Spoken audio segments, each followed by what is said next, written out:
What up? This is Leviticus Rich. I want to do a quick video and talk about relationships a little bit.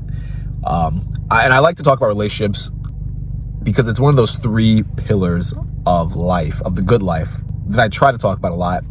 But it's one of those weird things. All three of the pillars, I feel like people don't talk about nearly enough. I think we all understand that they exist deep down in our subconscious, but we never take the time to actually evaluate the three pillars and like really dissect everything in the pillars and try to maximize and grow and strengthen in each of those categories. Relationships is one of those things I think people certainly neglect a lot, which is why I like to talk about it. Even though some people will say like, oh, well, are you in a relationship? I am weird about relationships. I don't think it's good to be in a serious, committed, exclusive relationship unless it's with someone that you want to get married to or someone that you see yourself with long term. I think there's certain qualities and traits that you need to find in a very long-term partner. Those traits will be different for each person, I would say, based on whatever objectives you have in life and based on whatever you want to achieve in life. But this video is not about that. In this video, I want to talk about the idea of choosing versus being chosen. So what do I mean by that? And this came to mind, not the other day, a while back, mainly from observation. I tend to find, and this is just my opinion, maybe some people disagree, but I tend to find a lot of dudes, they don't choose their partner, they're chosen by their partner. And I bring this up because I feel like it's a very dangerous place to be in. Ideally, I would like to say that both people should choose each other. But what I do find is that more often than not, women choose the men that they want to be partners with.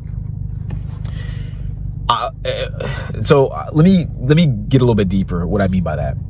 First of all, a lot of guys that I know and that I've seen, they don't go out of their way to meet, they don't go out of their way to meet women. They let women kind of stumble upon them, or they stumble upon the female, and they might like a few things about her, or she might like a few things about them, whatever. And because they like each other a little bit or enough, and because for guys, we're gonna be honest, it's difficult to meet girls, it's difficult to obtain girls and retain. I know people dislike those words, obtain and retain, but I think they're very valid words. I think they apply very well here. Because guys have a hard time doing that in general, most guys don't go out of their way to really vet girls. They're afraid to lose girls. There's a lot of things that guys are unwilling to do when it comes to women in their lives because it's difficult. That's really what it comes down to.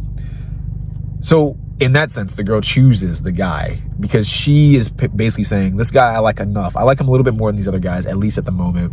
I'll pick him, and then he gets clingy, and then he won't leave her. Or he finds it very hard to set boundaries. And I might get deeper into like those little nuances that at least I've observed in different videos. But I kind of want to stick on the idea of choosing versus being chosen. So what I think should happen ideally, I think as a guy, and this is true, I think for guys and girls, but I think for girls, it comes a little bit more natural because of the dynamics of men and women. I think females get to play a bit more of a passive role when it comes to relationships. More guys go after women.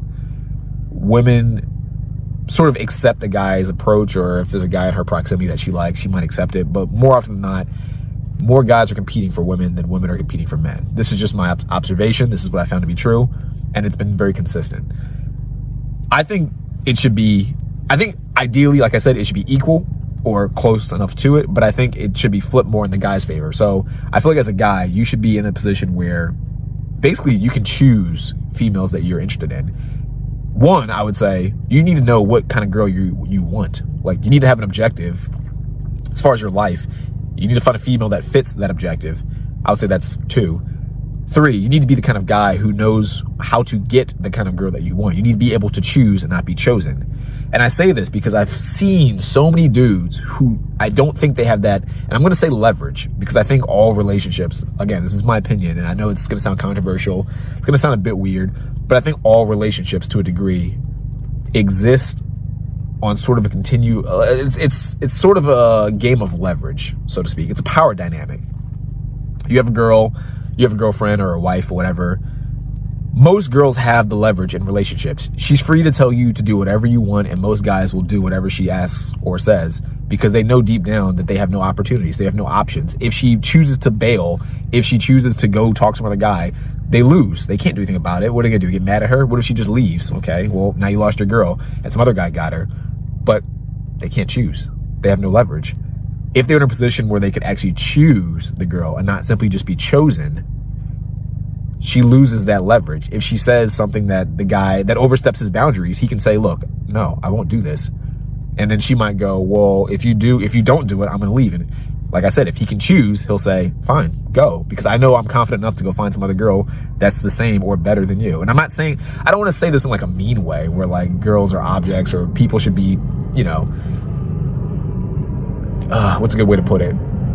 In the sense that people should sort of just be cast aside like pawns or something like that. That's not what I mean. But I do think that to a degree, I think in order to have a good quality life, you need to have some leverage in a relationship. You need to at least have the free reign, the free choice to say, look, I won't accept these things.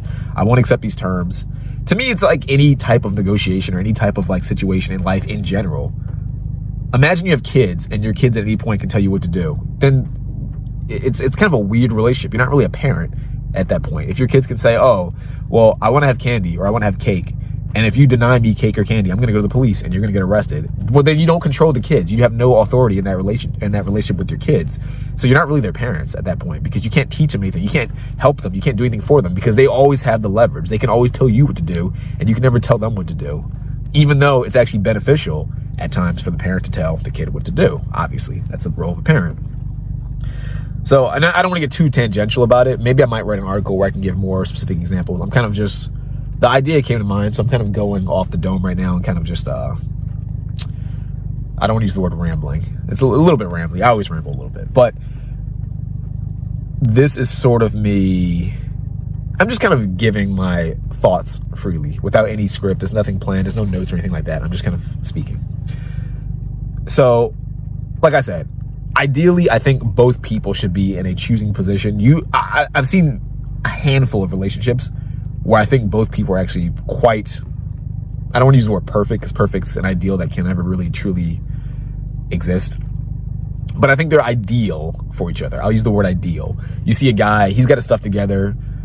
He's a high quality dude. She's a high quality girl. She's got her stuff together. The two of them come together and they make an even better combination. The team dynamic is far better than their individual dynamics. They can achieve more together than individually. And I think that's what every relationship should be.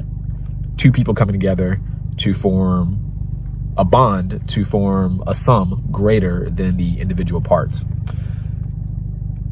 But what I think often happens, as I've mentioned, is the girl comes in, usually the girl's someplace, the guy meets her, they bond enough, you know, from what I've seen, honestly, in my experience, two people, the guy has sex with the girl, and the chemicals start to happen. They don't really know each other that well. They're just like, oh, we've had sex together. It's what it is. You know, I like him because oxytocin and all these other like chemicals bond us together, whatever. And they start dating. And then like after a year or 2 or 3 or 5, whatever, they waste the time. They're like, oh, this person's not the same. They're not the same as I thought they were back when we first had sex. It's like, well, because you didn't know anything about them when you first had sex. You thought they were attractive, or you were drunk and you hooked up and you bonded. And you never bothered to like really learn about their values or really what they wanted out of life. You just stayed together because it was comfortable. These are just my takes on it. But I feel like that's what happens in a lot of relationships. And then people wonder after like 5, 10 years or so, why the relationship never worked out or where things went wrong. To me, it was wrong from the very beginning because you guys chose poorly. It was chosen for stupid reasons. But overall, the girl picks the guy usually because the guy usually has no leverage because the guy's not in a position to choose because he doesn't know how to choose. He doesn't know what he's looking for. So I don't know. I don't want to get on too much of a tangent or too much of a rant, but I think more guys should step it up and try to be in a position where they can choose their girlfriend or choose their partner. Maybe I'll do a different video talking about what I think goes into that. But yeah, just food for thought. Let me know what you think about that. Hopefully the video wasn't too long and you kind of made it through. If you made it to the end, let me know in the comments. Just say like you made it to the end or say what's up. Say, yo, Leviticus, you're a G. Something like that. That'd be pretty cool. But I'll see you in the next video. Peace out.